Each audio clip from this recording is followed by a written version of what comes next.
मेरा सवाल है कि क्या हमें शाकाहार, शराब न पीना और ब्रह्मचर्य जैसे गुणों को अपनाना चाहिए ताकि हम अपने शरीर को स्वस्थ कर सकें, ताकि ये 21 मिनट की क्रिया ज़्यादा असरदार हो?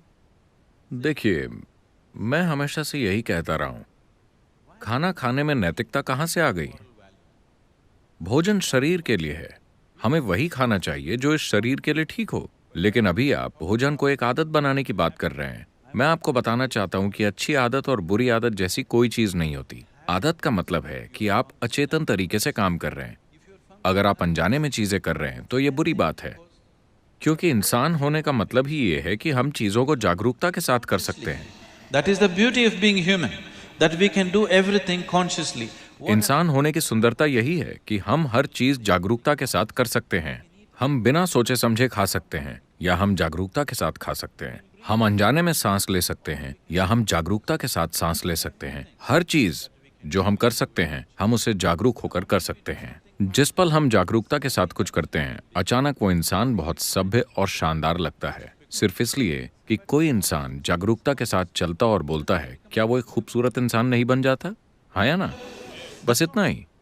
तो हम आदतें बनाने की कोशिश क्यों कर रहे हैं जैसे कि ये कोई अच्छी चीज है? आदत का मतलब है तय चीजें, जहां आपको सोचना नहीं पड़ता। आप सुबह उठिए और ये आपके साथ हो जाता है। नहीं, अपने जीवन को ऑटोमेटिक बनाने की कोशिश मत कीजिए। ये एफिशिएंसी नहीं है, ये मशीन जैसी एफिशिएंसी है। इससे उम्मीद की जाती है कि ये बुद्धिमानी से और जागरूकता के साथ काम करे। कोई भी इससे मशीन की तरह काम करने की उम्मीद नहीं कर रहा। तो जहां तक भोजन की बात है, भोजन शरीर के लिए उपयुक्त होना चाहिए। ये शरीर के लिए है। शरीर का निर्माण खाए हुए खाने से ही होता है। उचित भोजन क्या होता है?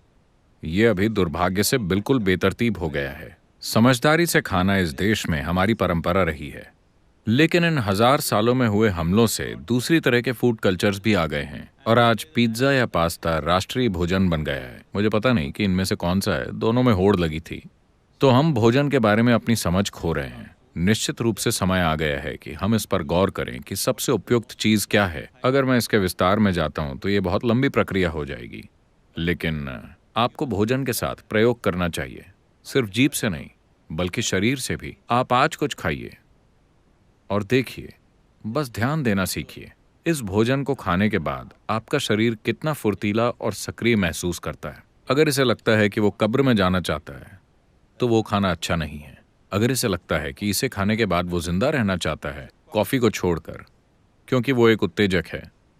अगर आप खाना खाते हैं और आपका शरीर बहुत फुर्तीला और जीवंत महसूस करता है तो उसका मतलब है कि ये अच्छा खाना है। अगर आप कोई चीज खाते हैं और शरीर सुस्त महसूस करता है तो इसका मतलब है कि ये इसे पसंद नहीं है, इसे इसके साथ परेशानी हो रही है। तो बस इस आधार पर भोजन चुनिए। ये सबसे आसान तरीका है।